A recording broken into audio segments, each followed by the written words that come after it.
we are hurting, we can often have a very like a narrowed view. Our lens gets very narrow, and all we can feel is our pain and our suffering. And obviously, being a hospice nurse, I experienced this fair amount in the ways that I observe people who are suffering. And his words, Mark Nepo, just in case you don't know this book, that he wrote really, I thought were pretty powerful. So I just want to read it to you. If peace comes from seeing the whole, then misery stems from a loss of perspective. If peace comes from seeing the whole, then misery stems from a loss of perspective.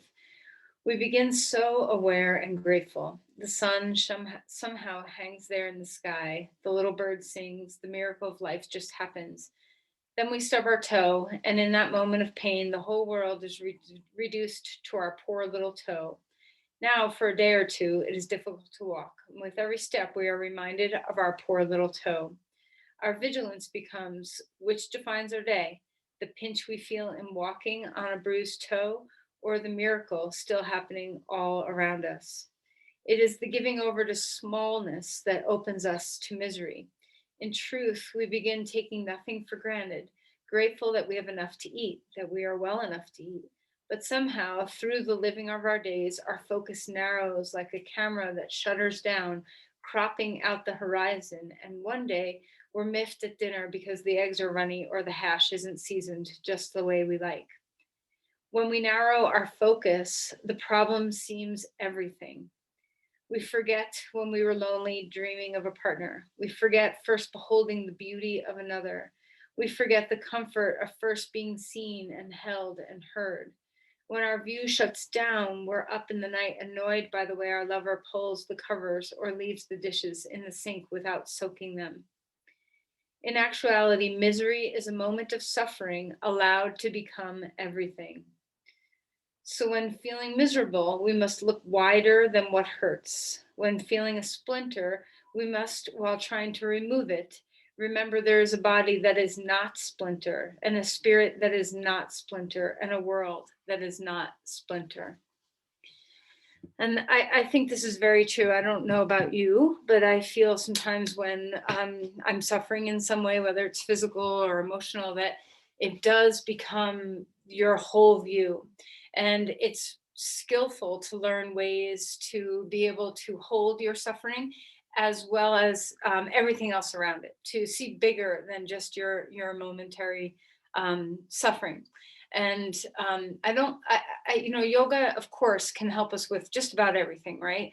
But I think this is some place that yoga can really help us cultivate. Last week when we were talking about the niyamas, just this sense of learning how to be present, fully present when something is difficult. Can you be the eye of the storm when something's difficult?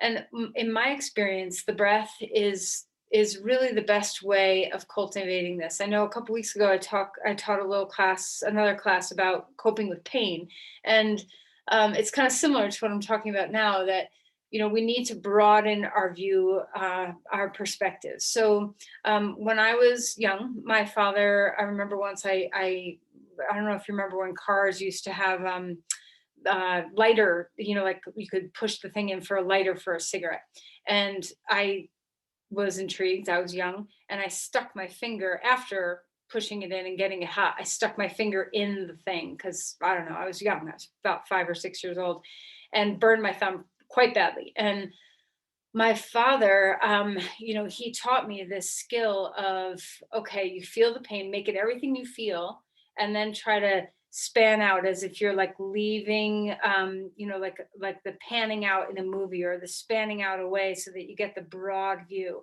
And can you see your whole body, and can you see your whole being beyond just your burning thumb? And I practiced it and practiced it, and it has become something that I've gotten good at, where when I have some pain, I can get that broader sense where focusing on something that isn't pain can really help. And This is the difference between pain and misery, in my opinion, that you can cope with pain, but misery is when pain becomes the entire focus of your experience.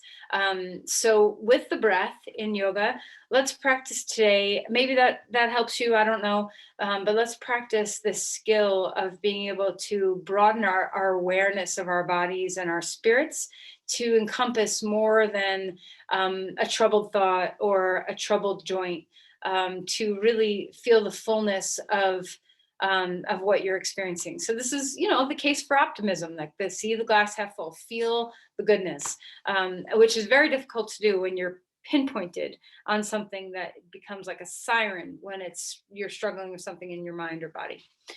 So let's begin with this sense of maybe starting your practice just with the breath. So just come into that state of relaxing yourself, grounding yourself, dropping some energy toward the earth, tethering yourself, connecting with yourself. And then from that grounded place, rise. And as you've created some space now with the rise, fill yourself with breath. The breath is so good at helping us cope with pain and misery. It helps us expand our view. It helps us stay present. It helps us calm ourselves. So let's feel the breath now, the gift of the breath.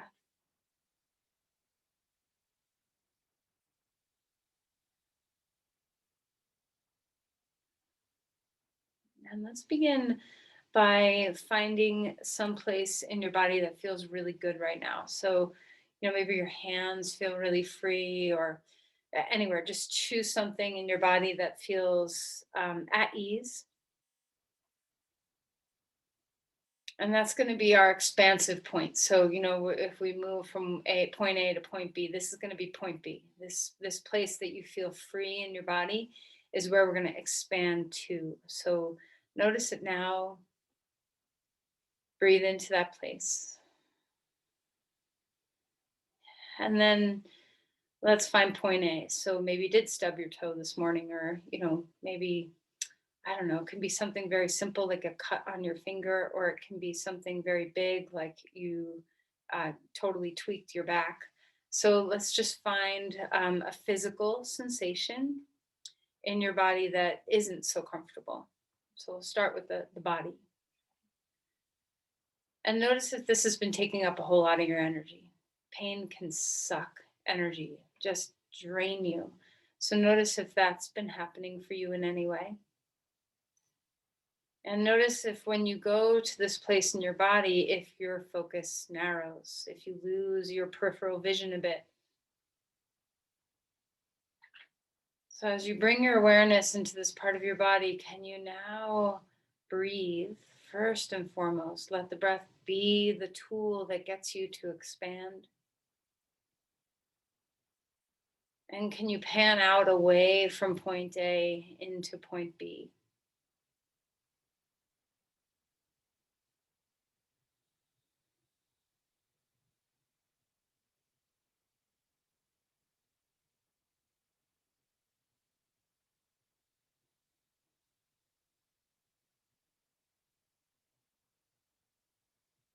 Can you feel that you're more than just the trouble you feel? Maybe your body feels really good and you don't have a point A in your body, but maybe you have a point A in your mind. So let's practice relaxing the brain as well. Any tension across your skull starts to soften. Even the art of just relaxing places that are tense can give you that panning out, that broader perspective of ease in your body. So relax the shoulders, the base of the skull melts, the jaw is free, the tongue, all the cheeks, your cheekbones, the sinuses behind your cheeks, all the skin and muscles around your skull. When you find freedom somewhere, can you expand the freedom?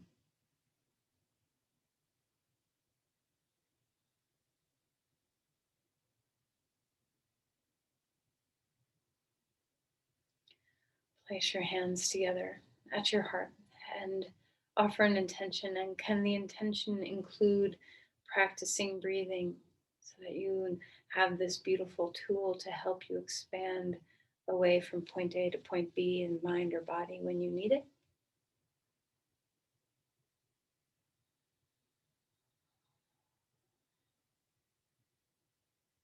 All right, and then let's go ahead and relax out of there and come onto your back.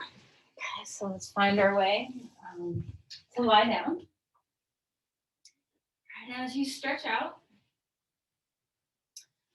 just notice, are there any parts in your body that feel a little different now that you're on the ground?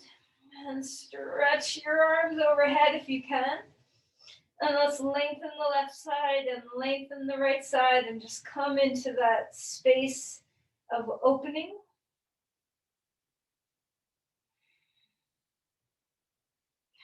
And then bring your knees into your chest and give yourself a hug and rock a little bit, rocking left and right. Feeling what it feels like to ease your back a little bit, to feel the sway. And then circle the knees. You can go one direction. Circling another direction. All right, right knee into the chest, left leg comes long on the floor. Let's open up our feet and roll around our ankles. And the warm up that we pretty consistently do, sometimes not, but is it becoming a friend to you, where you feel like now I begin my practice, and it's an entryway, it's a gateway to come into yourself. And always remember, if there's any part of the warm up that you don't like, that doesn't work well for your body, just skip it. Do something different. Remember, this is your practice. This is not my practice. This is your practice. So anything that isn't quite right, you get to make some changes. Stretch your arms out, legs wide. Extend your body outward, and then exhale and draw your body inward. A couple more times. Starfishing out. Spread your limbs, navel to edges. Exhale, edges back to center. Let's do one more. Expand your body. Exhale, drawing in. All right, and then release your head back down onto the ground. Roll over onto your side and come up onto your hands and your knees. Okay. So as we find our way into cat-cows, first just ground. Where's the earth underneath you? Can you feel your knees and your hands yielding? And then let's start to move the vertebrae around. So, especially with your spine, revel in all of its capacity. So even if you have lost a little capacity, even if you're bending certain ways is a little tender or a little painful for you, revel in what you do have, the expansiveness that you do have. So this can be part of that going to point B instead of point A, is noticing what works, noticing what works. How does the breath feel? And then swirl around so you can wag your tail, sway like a fish, move in circles, anything that feels freeing to your spine.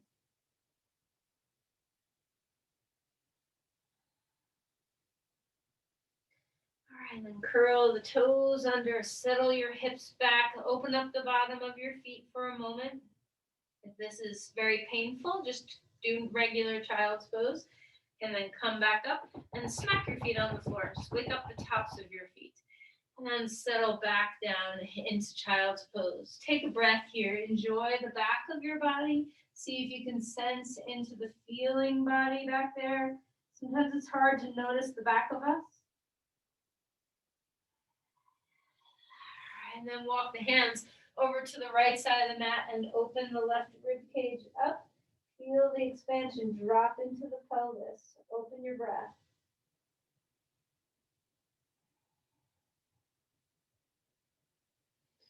And then come back to center. Find yourself moving the other way, relax your head.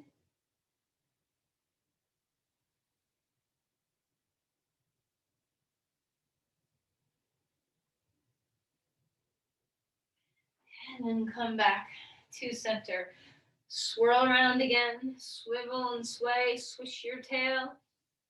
And then let's find our twist. Lift the arm up in the air, either arm, slide that shoulder down, come into a side twist. If this is difficult for your body, make a change.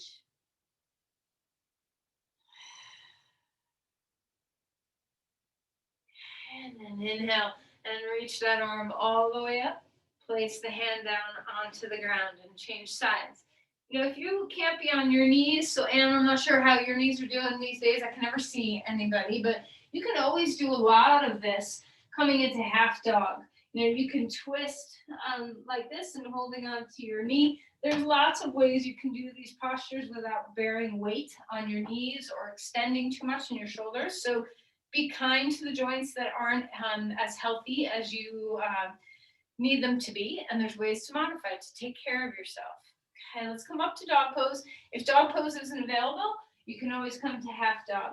So, you know, a couple reasons why dog pose may not be available. Maybe your shoulders don't like dog pose. Maybe having your head dropped below your heart is a little not good for your blood pressure or for your eyes. If you have glaucoma or a detached retina or high blood pressure, there's so many things that could potentially alter your comfort level in going into dog pose. And there's always ways to modify like I'm doing right now. All right, and then walk your feet forward. Come into Uttanasana. Fold in half.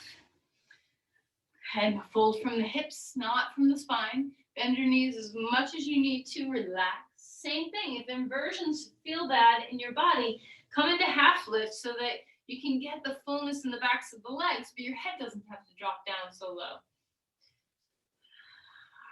And relax, bend your knees, rise up. If the up down is hard for you, remember you can always squeeze to the midline. So palms squeezing in on each other. You can even cross one thigh over the other and squeeze your thighs. This can be very helpful for stabilizing your blood pressure. And then relax, shake out your wrists, shake out your hands, your fingers. Take a deep breath in, open the chest up, and then exhale. And relax. Bend your knees, take your blocks. Right foot comes forward, left foot is coming back to a lunge. So your lunge gets to be as deep as you want. And of course, you can have higher, you can put your hands one block on top of the other so that your lunge is not so deep. So find what's working for you. Breathe well here. Extending the heart. Find the breath. And then we're going to walk the back foot forward, fold again. Inhale for a halfway lift. Lift the sit bones, stretch the backs of the knees, engage your quads. And then release and come to the other side. Left foot forward, right foot back, finding a lunge. So you can bend as deep into this pose or as shallow into this pose as your joints prefer. Move your shoulders away from the ears. Feel the length of your spine. Stretch all the way through to your heels so your calf gets open. And then walk your feet back forward again. Rise all the way up. If you're dizzy, take those ways of supporting yourself and then stick a block between your thighs. If you need support, you can always take your back, or not your back, but your buttocks against a piece of furniture or a wall. And we're going to come into chair pose. So find your length. Breathe here. And once again, your knees can bend as much as you want. I am having you use the block because it's very stabilizing to use the block. It helps, especially if your knees are a little cranky. And if your knees are still cranky, put your butt against something. This will help you stabilize the legs. You can go as deep or as shallow in this pose as you want. If you remember the hamstring work we did, I don't know, recently, see what it feels like to imagine that you weigh a whole bunch, like thousands of pounds, and you're trying to push yourself straight, but nothing's moving. So feel the work of your quads, your inner thighs, your hamstrings, and then decide where you want your arms to be. Maybe they're in a traditional chair pose, maybe they're out to the side. And also notice, do you have a hyper arch in your back or a rounded back? See if you can keep a neutral spine in your lumbar spine. All right, and hopefully your quads are warmed up a little bit. Take a deep breath in. Open your heart, exhale, and fold forward. Place the hands down onto the blocks and either come down onto all fours or come back to a plank. So you can, if your shoulders don't support plank well, you can also try a one-legged plank at a time. So you can start on all fours and just stretch one leg back at a time so that you get that feeling of the long crown to foot sensation of supporting yourself from the midline without it being overbearing on your shoulders. Switch legs if you're alternating, and whenever you're ready, you can come down if you're ready. If you've been with two legs back, you might be ready to find your way all the way down to your belly. And once again, if a floor laying on your belly isn't good for your back, there's so many ways to alternate a back bend. You can be on all fours and just do a cat-cow. So there's lots of modifications to be had depending on what you need. Let's roll the shoulders back, take a deep breath in, open your chest, exhale, and come back down. Let's try one more time.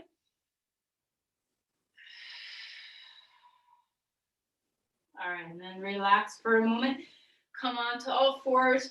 Move your spine around, whatever feels nice. Breathe, and then back to child's pose if it's available for you. All right, we're going to do some standing poses on a chair today. So grab a chair from like your dining room or your desk chair, whatever you have. I'm going to use a folding chair, okay? And I think you guys have done this with me before. When you use a chair, it just stimulates different muscle capacity. It's not easier. I mean, in some ways, it's just different. It does not make standing poses necessarily easier, but it does take pressure off your joints. So if you're having trouble with hips or knees, this is a great way to cultivate strength in the muscles that you need for standing poses without putting so much weight bearing on your joints. All right, so first, just let's sit, okay? Sit on the edge of the chair, so you're forward a little bit on whatever chair, and make sure hopefully you found a chair where your feet can touch the ground, okay? Find your breath, lift up through your spine, okay? Just like the chair pose that we had with block, let's stick a block between our thighs now. Lift your arms up in the air if this is comfortable, and start to work some of the muscles that help you stay in an upright spine. Breathe deeply here. Relax your neck. Remember to find that global support as well as the global sensation of ease. Okay, and then we're going to release the hands. We're going to open up our legs and we're going to turn so that we come into warrior toe up on the front side of the chair. Okay, so try to line up your ankle, your knee, and this front sit bone that's resting on the chair. And your back leg can turn as much as it needs to. If you manage to open it up a little bit, that's great. But this is a great way of really determining how much range of motion you actually have. The other thing you can do if you feel a little stuck, if you feel like I can't even get my back leg, walk the back leg forward of the chair a little bit. So now you're heel aligned or even wider than that. And this might give you a sense of being able to stabilize. If your hips are turned a lot, try not to do this where your arms come back to the first line. Let the arms follow the pelvis. So however you end up, you want the heart, the navel over the pelvis. You want to find that sense that you're not twisting in the pose, okay? So don't let yourself come back if your hips are turned. Root into your feet, find your breath, relax the shoulders. Start to imagine that you're trying to lift off the chair. So you're using your glutes. You're getting that feeling of trying to rise up off the chair, but at the same time, root into the earth. As you start to work a lot of these muscles, can you feel that sense of global ease, that you're working hard, you have a point A that's maybe having a little bit of effort, maybe a little bit of suffering even in your muscle tension, and then find point B. Where are you expanding to? Where's ease in your body that you can rest in?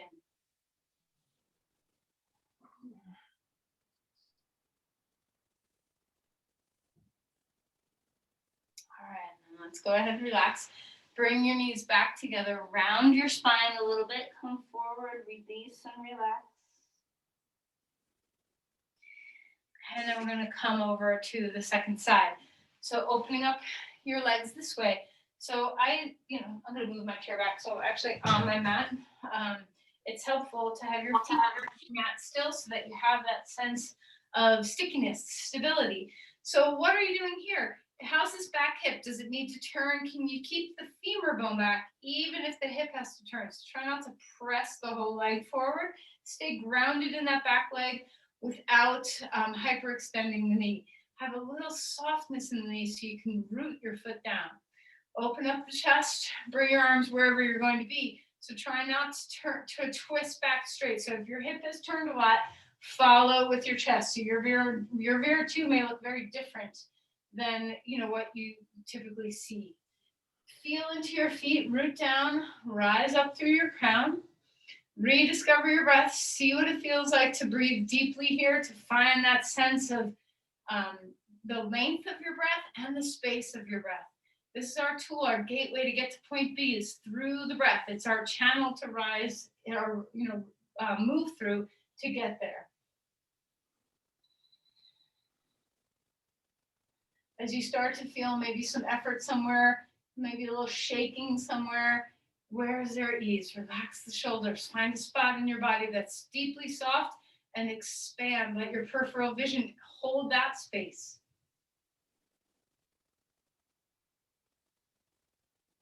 All right, and then relax and melt your legs back to neutral again. And come to just sitting on the front of your chair. Find the breath. Feel the ease start to come into your hips. So it's a lot of work in the hips. Let's just allow ourselves to feel neutral for a moment, and then we're going to come back to the first side. So Parso Kanasana with our legs. So remember, the heel, the knee, and the sit bone line up. The other hip can turn as much as it needs to stabilize. As you start to move the hip back and open it up, try to sense what's happening in your SI joint in the back. If you internally rotate the thigh a little bit, so with the back leg, experiment. Try externally rotating the thigh and see what it feels like on your SI joint on that side, and then internally rotate the thigh and sense the ease, hopefully, that comes into that joint. So this is why we internally rotate and then take the thigh bone back. It puts a lot less pressure on the ligaments of our SI joint, helping us work from muscular strength instead of just compressing joint space. Drop the shoulders, so let your torso be in line with the pelvis. Breathe your way here. Root your feet into the earth, and then we're going to come into Parso Kanasana. Elbow down, stretch the arm up overhead. You might find this pose is a little different. Just what's here? What's here? Can you still have that little bit of internal rotation? The thigh bone moves back. Can you reach the hand and connect it to that heel? Full body length through this side. Find a point A, find a point B. Expand into point B. Use your breath to expand into the ease. Find the ease spot and expand it. Try to spread it. Okay. All right, and then come out of there. Come back to neutral. One of the challenges of doing standing poses on a chair is that it's quite deep work in your hips. You can't cheat by moving not cheat, but you can't move your body in space to accommodate for a joint that doesn't want to open. So it actually is very opening for your hip joints. So notice, do you have a sensation of that happening in your body? Change sides, line up heel, knee, and sit bone. Get that back leg to be in the place where you want it. Experiment with a little external rotation and internal rotation, just so you can feel what is happening in your SI joint when you do these poses. Can you bring your body awareness into those places? And then as you're ready, place your elbow on your knee and stretch your arm over your head. Don't forget you have feet, so root them down. Hopefully you've got a good height. So if you can't touch the ground, well, you can put blankets or blocks under your feet. If you need more height underneath your pelvis, put a blanket on top of the chair underneath your pelvis. So, this chair is perfectly suited for the length of my shins, but not everybody has the exact length that their chair supports. Breathe into the space. Relax the shoulders down away from the ears. Commit to your breath over and over again.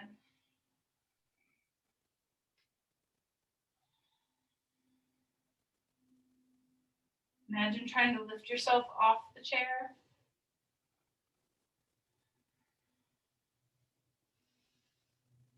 All right, and then come back around to the middle again. Feet onto the ground. Come forward, round your back a little bit, tuck your chin toward your chest, let your spine lengthen. And then the last standing pose that we'll do on the chair is goddess pose. So feet wide. So remember always, you want to have your toes in line with your knees. So if your toes are turned out and your knees are caved in, this puts a lot of pressure on your joints. So just make sure your knees and your feet are lined up where they need to be. And then notice, when we do this pose, you're probably deeper in the pose than when we're doing it with standing. So notice the depth and see if you can press your feet into the earth, spin your feet so the toes turn out and heels turn forward, the toes turn back, and lift. Feel the uprightness of your spine. Maybe your arms come up in the air, maybe your hands to your heart, maybe your arms out wide. Just find what works for you. With the work that's happening in your hips, that's point A. Find point B. Soften into the palms of your hands or your ears or anywhere. Find a point B and then expand. Let your viewpoint be like panning out from that point B.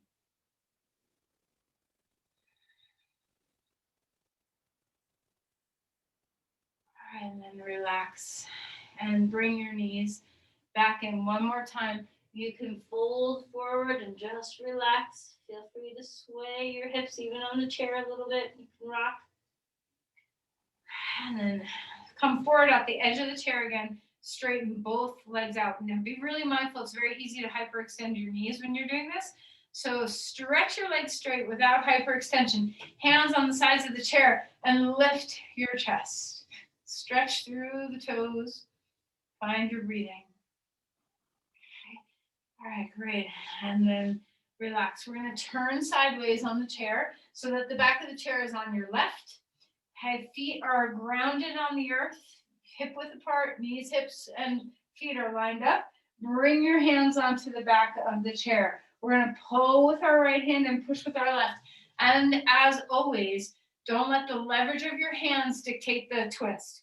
Let the leverage of your hands just be a guidepost for the twist. What's really turning you is your breath and your obliques. It's not the pressure of your hands on the chair. Those are just stability points for you. Notice your back. Is your spine rounded? Did you overarch the back? Can you be in the neutral spine? And then relax and come around to the other side, walking the feet. Now the chair is on our right side. Feel the feet root down, lift up through your spine, line up feet, knees, and hips.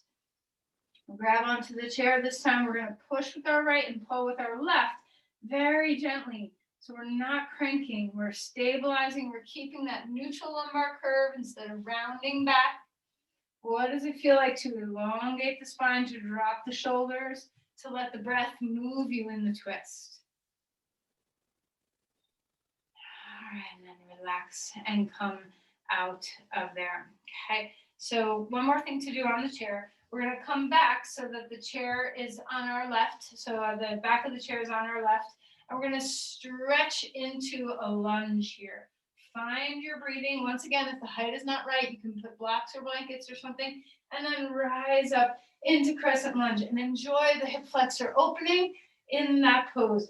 Extend your arms up if you can. Lengthen through your spine, maybe a little back bend in the upper back if it feels nice. Take a deep breath. Press your feet into the earth. And then relax.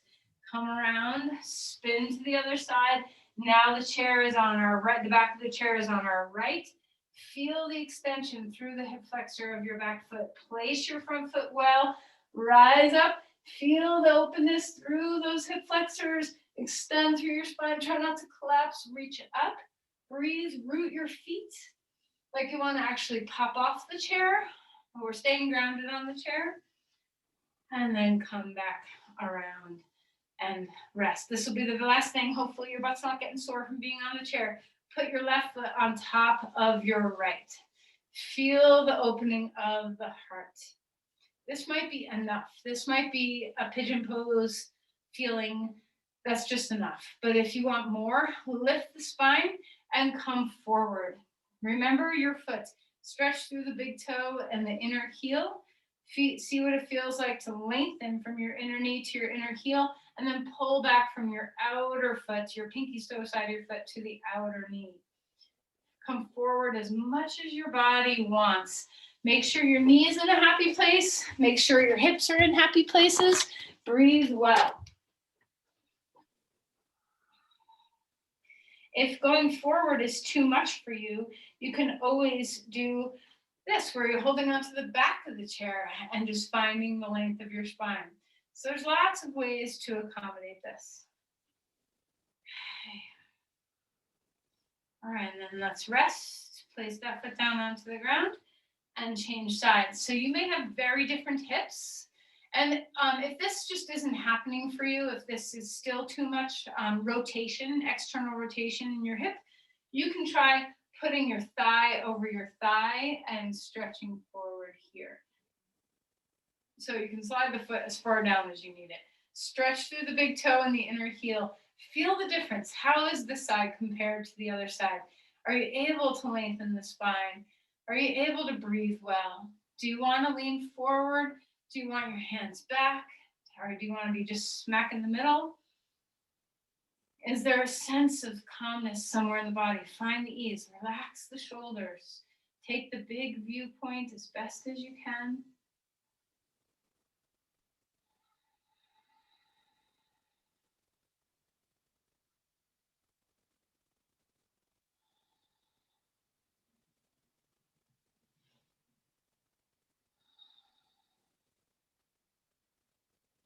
All right, and then let's go ahead and release to come out of there. Come to stand. One last thing we'll do with the chair. Actually, not the last thing we're going to do with the chair. But let's come into half dog with our hands on the back of the chair. Try not to round the spine. Try not to collapse and fall. See if you can keep the neutral spine as you move into this posture. Keep the ears in line with the upper arms. If you have one shoulder that doesn't move well, you can keep that arm down.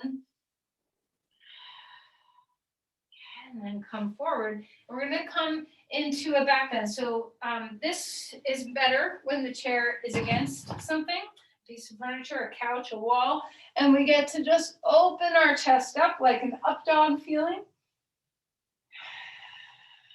And then relax. Keep the chair off to the side and find dog pose. If you're not doing dog pose, you can come into half dog pose again. Breathe deeply, lengthen through your spine here. Deep breath in, deep breath away. And then come down onto all fours. Anything that feels good. You can move your spine from side to side. You can swirl, you can swish, you can sway. Anything that's necessary and needed. Okay. Then we're going to come down onto our back. Bring your knees into your chest and rock a little bit. And then put your legs down. We're not in Shavasana yet, but I just want you to feel what the work was of those standing poses on the chair. You know, do you have a feeling that your hips worked a little bit for those postures? All right, now we're going to stabilize the pelvis, which sometimes can happen. You know, standing poses are very asymmetrical, but especially on the chair, there can be some deeper work in the hips. So we want to make sure we return our SI joints to some normalcy. Lock between the thighs. You can have it like this width in between your knees or this width in between your thighs or whatever feels good to you. So just experiment and find what is a stable place where you feel like you're able to keep your feet hip width apart. And then as you're ready, let's lift up. And you can lift up small. You can lift up big and roll onto the tops of the shoulders. So however bridge pose ends up in your body, find bridge pose. Hug the block. This will give you some stabilization for the pelvis as best as you can.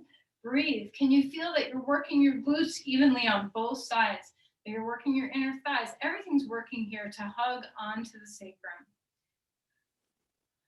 All right, then relax and melt that back down. And we're going to do it passively now. So having the block either this height underneath you or this height. And if you want to go higher, stack 2 blocks on top across your pelvis instead of 1 block narrow under your sacrum.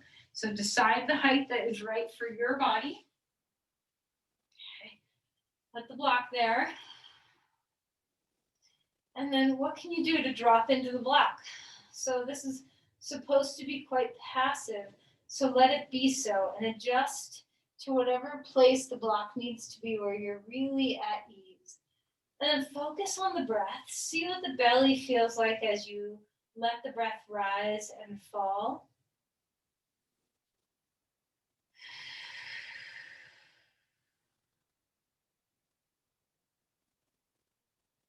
Now, for some people's spine, this is like the magic ticket, right? Some people, this is a great pose and it is very healing and nourishing for the body. For some people's spines, this is very aggravating. So if you're done, if you're like, no, I don't like this pose, it doesn't really treat my spine well, experiment with bringing the knees up and see if you can just have that traction a little bit on the spine. See if that helps. Okay? And then you can either, there's so many variations, and I just want you to experiment with what makes your back and sacrum feel best. You can bring your knees closer. You can have your knees just right over your hips or anywhere in that pathway. Let's start with our knees bent. Let your legs be very passive. And we're just trying to root the pelvis, root the knees into the pelvis. Balance and symmetry. Feel your breath.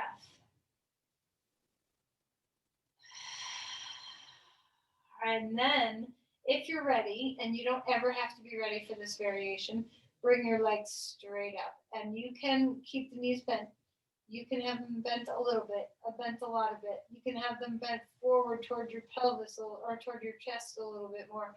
You can have your legs straight up. So just experiment again with the variations that are available here. And then let the femur bones, can you feel it? Can you feel them dropping their weight into the pelvis? Can you feel the effect of the femur bones on your back? Breathe. Feel the global sensation of the body.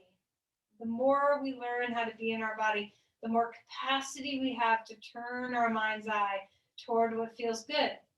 Remember, misery is the lack of perspective, that we lose the wholeness. Peace is found in the wholeness. So practice this art when you're not hurting. Practice it like, okay, now I feel my ankle. Can I also feel my diaphragm? Kind of explore having global sensation in the body and global awareness in the mind, so that when you do find yourself narrowing like a horse with those side things on their eyes to keep them, from being overstimulated, can you lose that narrow focus and get into a broader, more expansive, spacious view? The breath is the gateway to get there.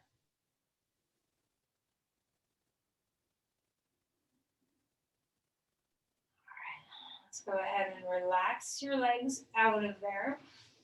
Come flat on your back for a moment. Find your breath. Does it feel a little bit like taking ice skates off? When you have to walk on ground? What does it feel like to have your pelvis on the ground? Can you allow your femur bones to still root?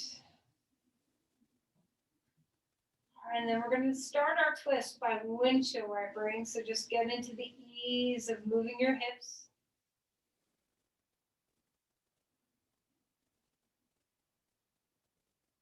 And then we're going to find a deeper twist. So knees back up, feet planted. Lift your hips, scooch them right, knees up, drop them left, and open up to a deeper twist here. Turn your head if it's comfortable. Breathe deeply.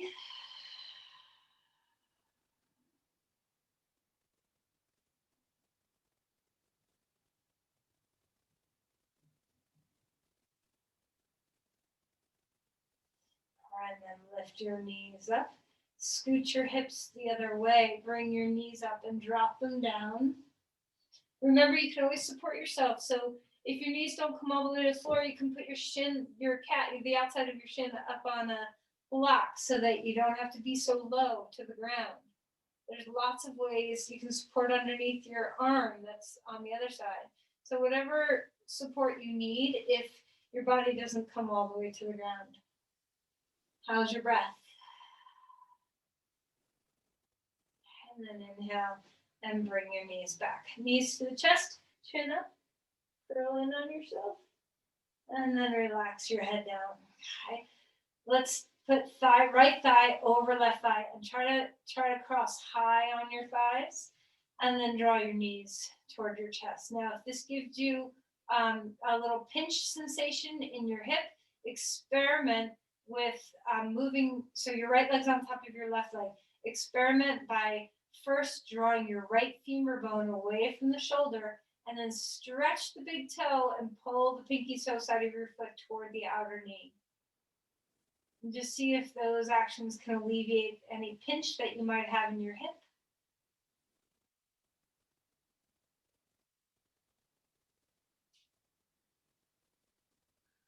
All right, and then relax. Spread your legs wide. Starfish open. Take a deep breath. And then go ahead and relax your feet onto the ground. We're going to cross left thigh over right thigh and bring the knees toward the chest. You can hold the knees. Now, if you have more to give this pose, you can walk your hands down on your calves. You can even grab onto your feet, which will rotate your hips more. That will externally rotate your hips a lot more. So experiment with what is your stretch boundary for this pose. Breathe deeply. Who cares where you are? As long as you're in your breath. Doesn't matter how far into a posture you go, ever. It doesn't matter how far into a posture you go.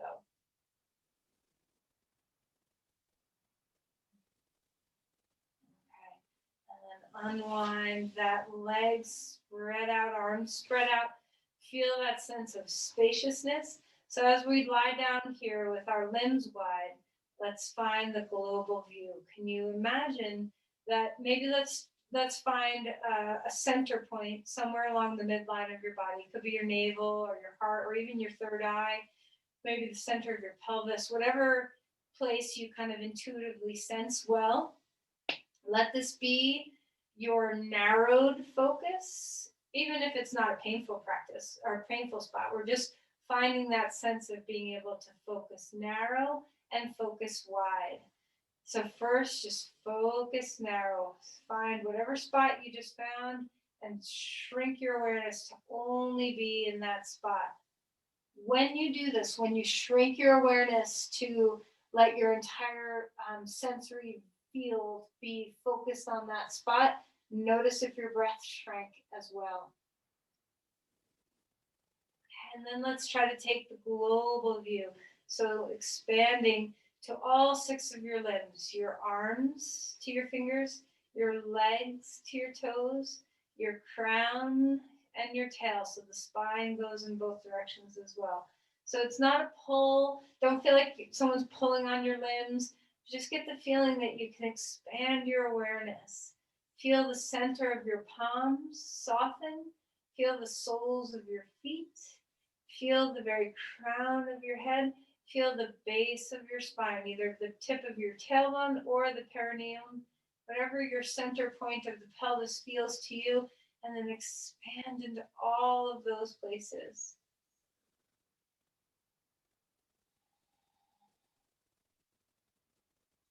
Expand your breath.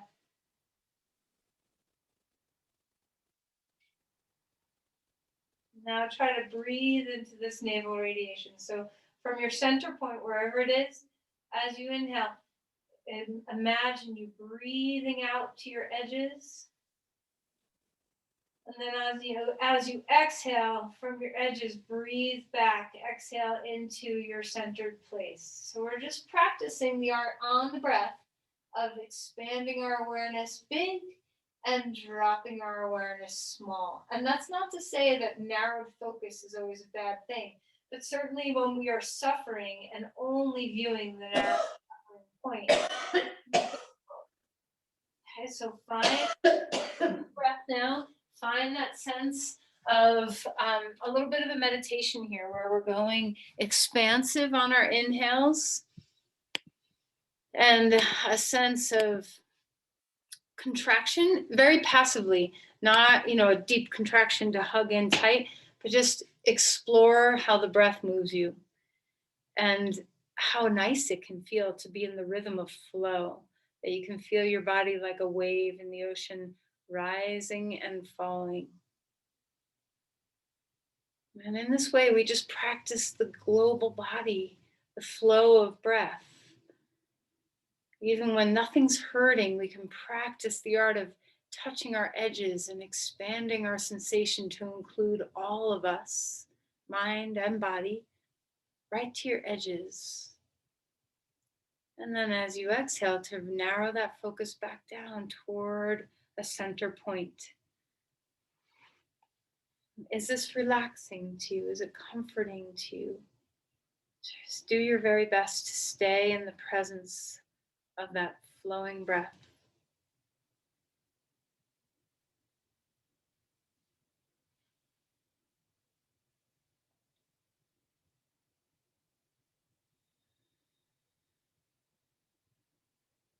Yeah, it's really hard to do this without breath. So it's also just a practice of staying in the flow. Expansive inhales to your toes. And it's not a pulling, it's not a pushing or a prodding or a manipulating. It's just the feeling of expanding to the sensation of your whole body and then condensing to the experience of one point.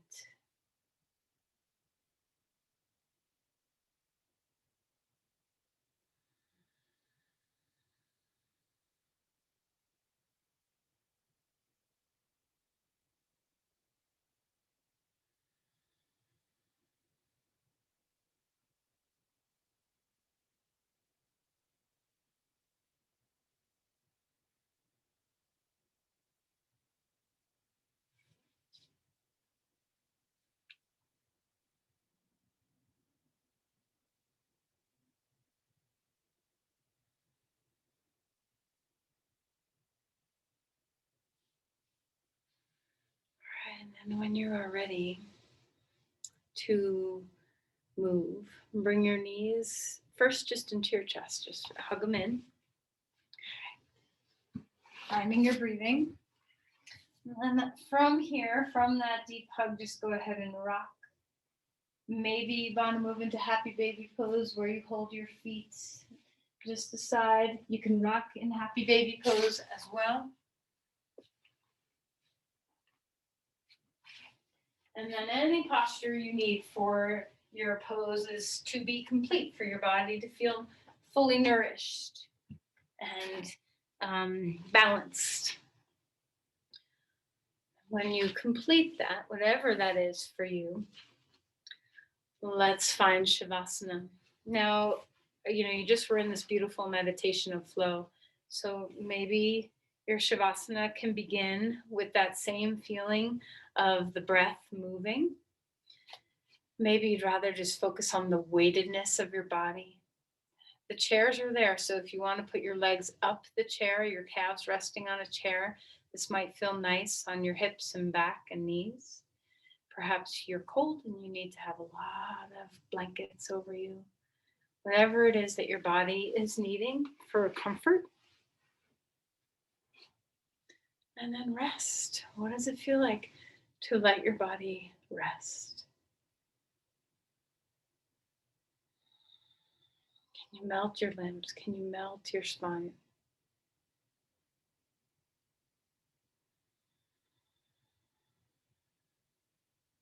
Can you relax your head, letting the back of your head melt into the earth?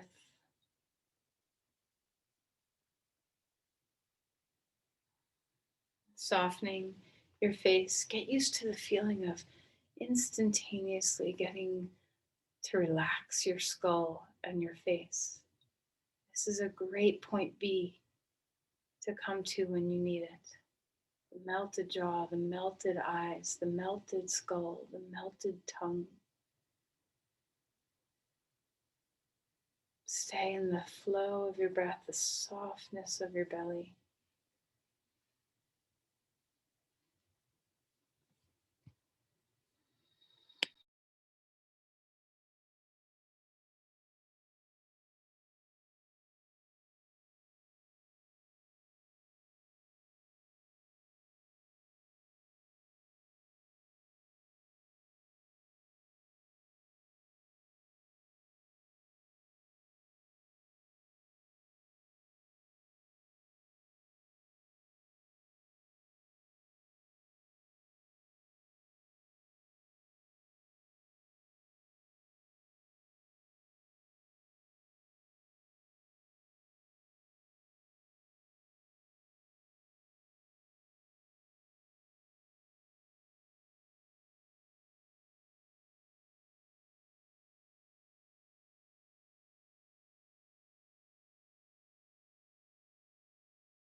deepen our breathing again. See what it feels like to touch the flow. To know that this breath tool is there anytime you stub your toe or cut your finger or have an emotional wounding. Anytime you feel yourself narrow your perspective, the tool of expanding your perspective through the breath is always available. So let's have a moment of feeling that breath. And then move your body however is best for you.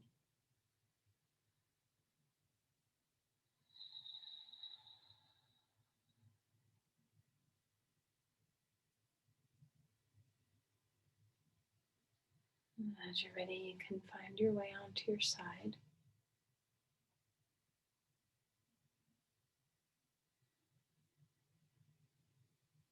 And lift yourself up.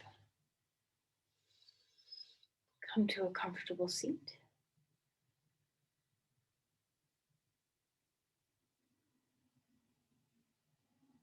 Find the energy you want to send forth with an offering for someone.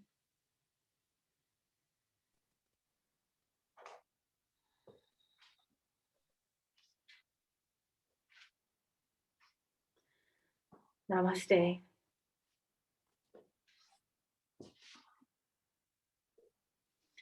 Thank you, everyone. Blessings on the day.